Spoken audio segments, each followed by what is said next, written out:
Friday morning in the city of Lagos, Southwest Nigeria. My name is Damlola Ogunshakin. Let's move straight to the front pages of the dailies, and I'm starting with Vanguard. Vanguard is leading with why you can't go on strike. Federal government tells NLC and TUC, says a strike will be violation of substituting court orders. NEC appeals to Labour to suspend planned strike, urges patience. Ask federal government, Labour to continue negotiations at state level. We have no agreement with federal government to suspend strike, that's according to NLC, says no scheduled meeting with federal government. Nupeng directs tanker drivers, petrol station attendants, others to comply with October 3rd strike. CSOs right activists set to enforce sit at home. Describe a petrol subsidy remover as a self-serving policy of economic slavery. You can see that story on page 5. And on page 11, Economic Security Summit. Southeast governors leaders resolve to end insecurity. INEC lament as 241,715 Bayelsa Kogi Imo voters shun PVCs. Burkina Faso detains 4 officers after failed coup.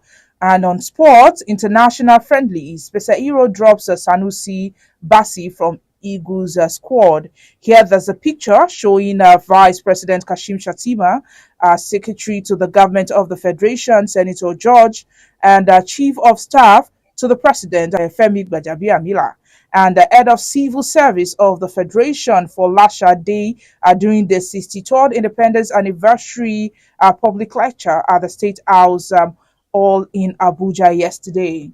On page 6, Mobad, I had no hand in singer's death that's coming from Naira Marley.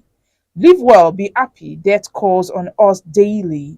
Reflections on human flourishing in Nigeria, that's third, you can see that on page 13. Stories above, that's right above the nameplates.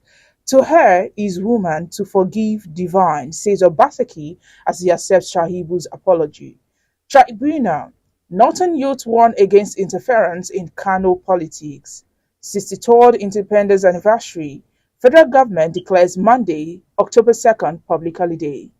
Independence Lecture, your sacrifices won't be in vain, Shetima tells Nigerians. And lastly on Vanguard newspaper on page 19, inflation, manufacturers unsold goods up 45.4% to 272 billion naira. And that's all on Vanguard. Now let's move to the Punch. Punch is leading with indefinite strike. Labour protests as federal government threatens union leaders with contempt charge. Threats won't deter us. We are no cowards, says TUC VP.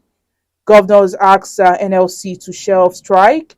AGS says strike will be contempt of courts. Ogun APC, PDP confident as tribunal rules Saturday. Osun accident.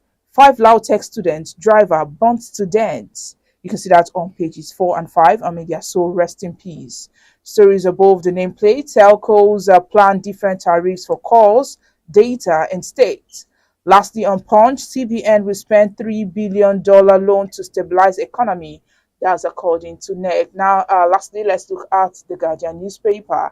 And the Guardian this morning is leading with Independence Anniversary.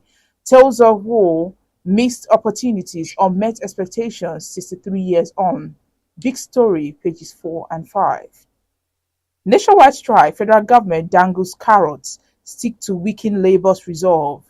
Why Nigerians must stop acting like spoilt brats, by Adegoroye. You can see that on page 3. Stories below. Federal, we have telecoms operators threatening discriminatory tariffs to curb state excesses. That can be seen on page 15. And lastly, on the Guardian newspaper, troops kill 191 terrorists, arrest 184 hoodlums and oil thieves. You can see that on page 30 of the Guardian newspaper. And that's all we have on the front pages of the dailies this morning. Join us after the break as our guest will be analyzing the stories. Welcome back. If you're just joining us, this is Today in the News on Vanguard Live. My name is Damlola Ogunshakin. Joining me to analyze the front pages of the dailies this morning is Olusegun Ebony. He's a public affairs analyst. Good morning, Ebony. Hey, good morning, Mr. Abdul. How are you today? I'm fine, thank you. Now let's move straight to the front pages of the dailies, and we're starting with the story of TUC and LLC. What do you think about the strike that are saying will hold or from October 3rd, seeing that they are including all sectors of the economy, including the electricity? Actually, I feel it is inevitable. It is very, very inevitable. The government and the SPAT have not been sincere enough, like I've always said. But I don't think it's necessary for us to go deep down into the strike as stand now. Like the economy, it's not on the high side. And collapsing, as total strike will collapse the economy. So I don't think it's advisable. I would have engaged them to keep on dialogue with the government instead of going on a strike at a point like this. That is my opinion, my personal opinion. I think it is not the right time. It's not the right time to embark on a so-called strike. Hmm, Yeah, you understand? So when do you think is the right time to embark on the strike? Because according to Labour, they've discussed, and the federal government seems not to be meeting their needs. Yeah. I'm of the opinion that they've been having meeting upon meeting and time several times. Like I earlier said before that the federal government has not been sincere enough on their part. But for the sake of the populace, the effect of the strike on the masses might be outrageous, even more than the outcome. That's what I'm saying. If it's possible, they could just give them some more time, maybe a little time as well, another 2, 3 weeks. And and hopefully, I'm hoping the president will come up with something on the October 1st speech, like he has earlier promised. That the President Tinubu is going to come out with some measure to cushion the effect of the subsidy removal via the first Independence Day. So I think, and I hope I think it's gonna work out fine then. I mean, like maybe it's gonna come up with something. But I'm just saying, Nigeria should we not be ready? I think like it is not the right time for a shutdown of the economy.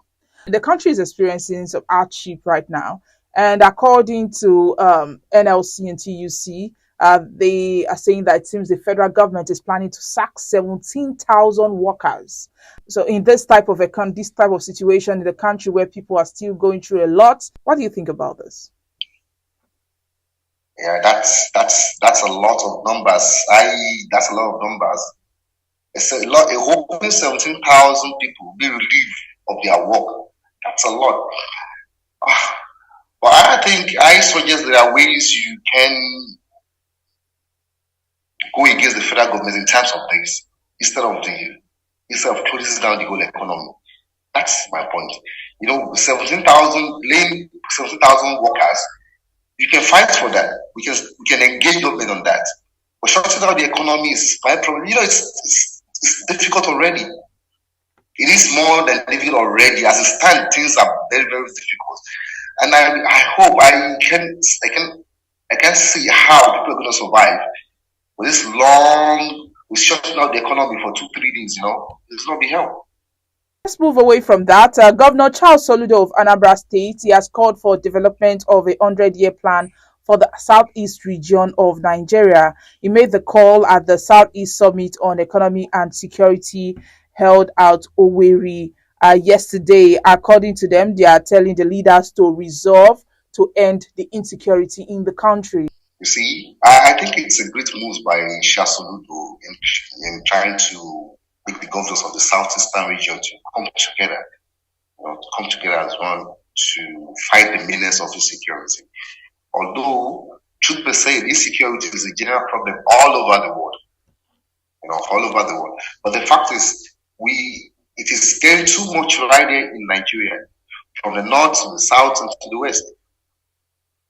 But the fact is, if the southeastern governors can get themselves together as one, there could be a way out. If you can remember about last year, even the Southwest governor came together to form this, what's it called, this kind of security network. I think as far as the Amotekos have tried enough to reduce the menace to an extent.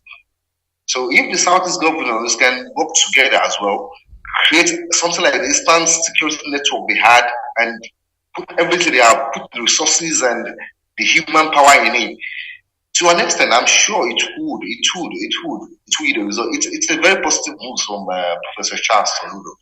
It's a very positive move. So how will you rate the Amotekun since they started work? How will you rate it? Because they've also had the negative report from them, just like they had the positive results. Yeah, that's true. But actually, this is Nigeria. This is where we live. Almost everything has a positive effect and a negative side. But I must be sincere, the positivity is it's more higher than the negativity. I mean, like the kidnappings on the roads kind of minimized in the southwest, and all good jobs to these guys. They do more than the others. They do more positivity than the negativity. I must condemn them. I must commend them. They did a lot. So their best. What solution will you suggest to the northern governors? Yeah, you see, the northern issue to an extent is more kind dicey than the other states. Because the issues of banditries has a lot to do with people living in the states. I am very, very sure the banditry starts from this illegal mining people armed youths to protect themselves in their illegal deals. So to be sorted, it's more of an they know each other. The government, the police, the governors, the chiefs, the kings just have to be sincere with themselves. They could fish them out as easy as they can. And hopefully, if them can do something as a regional security outfit as well. Sometimes we can't wait for the police to do everything. You can't wait for the high to give an order on what will happen in Safara. It's going to take forever. But if you have a regional policing, something like a regional security network, they could have more access to the locality. The information can reach the locality as fast as possible. So I presume if they can form a security network for the region, just the way the southwest and the southeast are trying to do now, could be an advantage for them. Okay, let's talk about the independence. October 1st is Nigeria's independence anniversary. And what do you have to say about the independence? Oh, yeah. Actually, I wish every Nigerians happy Independence Day in advance. But to be sincere, I don't see much about Nigeria celebrating. To be sincere, I mustn't try to paint it good. It's been the same thing. We've not grown in 60 years. In over 60 years, we've not grown. Nigeria has been post-pre-colonialism, post-independence. It's almost